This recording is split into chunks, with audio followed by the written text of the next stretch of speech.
Good morning, and welcome to this 13 September UUFDC virtual service. I'm Hank Wolst, and today I'll be your service coordinator. As always, it gives me great pleasure to welcome you all to this fellowship of kindred spirits, albeit virtually, rather than in our Ephraim home. And the operative phrase is truly welcome to all, as we are truly welcoming to all.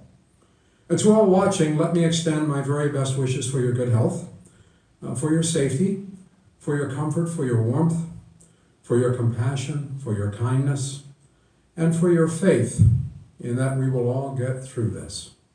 Let me also wish patience and wisdom and kindness to us all as we, on this morning of 13 September, participate in our delayed annual meeting, one that sees us zooming in with each other as we assess the state of our fellowship.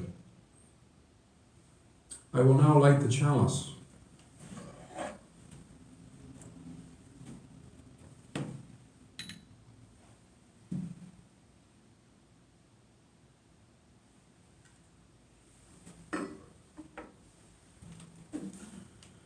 I light this chalice with a hope and a prayer.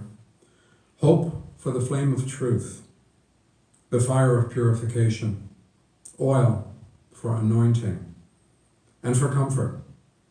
Prayer that this light, modest though it may be, will guide us knowingly through this time of uncertainty, comforting in this time of sorrow, forgiving and calming in this time of rage.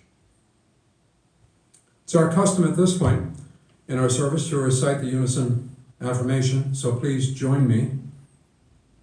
We gather together to seek knowledge and wisdom, to explore freely the vast reaches of mind and spirit, to celebrate within a caring community those truths, ancient and modern, which give meaning and direction to our lives. I won't sing it, but if you'd like, join me in reciting the doxology. For all that dwell below the skies, let songs of hope and faith arise. Let peace, goodwill on earth be sung, in every land, by every tongue. I think it was quite early in this pandemic that you and I first heard the term social distancing.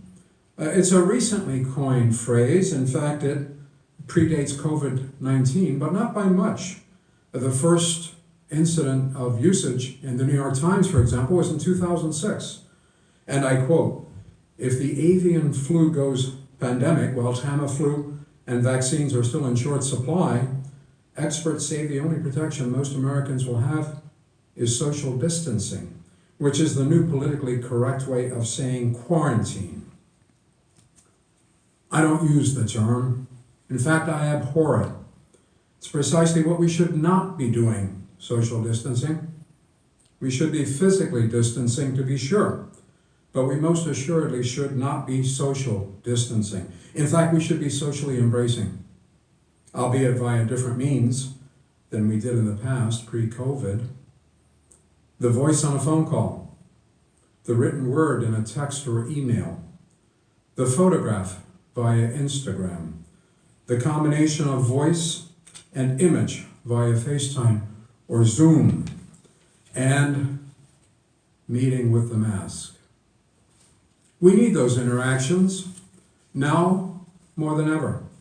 And we need memories and recollections and impressions for the sound of a bow on a string, of breath over reed, of touch on keyboard, for slants of sunlight through windows, for the whisper of wind on my face, for the smooth skin of an apple, for the caress of a collar on my neck, for the prickling of my skin when I am deeply moved, for the pounding of my heart when I run, for the peace of soul at day's end, for familiar voices and family rites, for the faces of friends in laughter and tears, for the tender human heart arms that hold me, for the flashes of memories that linger, for the mysterious moments that beckon, for the particularity of this instant, for the silence of moonlit nights, for the sound of rain on my roof,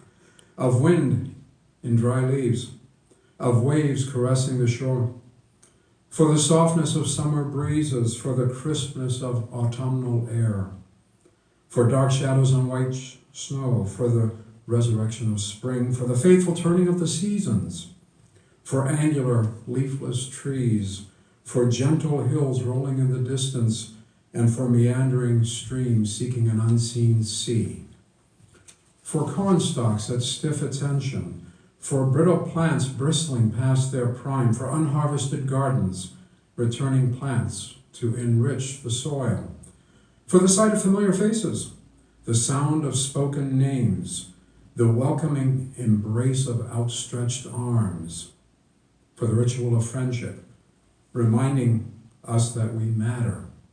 Thanks be for all of these, and thanks to the Reverend Richard Gilbert for these warm and fond memories. Sarah provides us with regular emails that alert us to the joys and concerns of the fellowship, and I invite you to read them and to revel in the joys and to reach out in the hurts and to remember the sorrows. The Reverend Joan Shields needs no introduction to this group, so I will not provide one. Other than to say, of course, that over the years we've come to know her well. Her wisdom, her intellect, her ability to articulate abstract and concept, her anecdotes and lessons. I knew Joan at Hope Church in Sturgeon Bay, and it's my good fortune that I again get to see and hear her at UUFDC. So please join me in listening to Joan's message.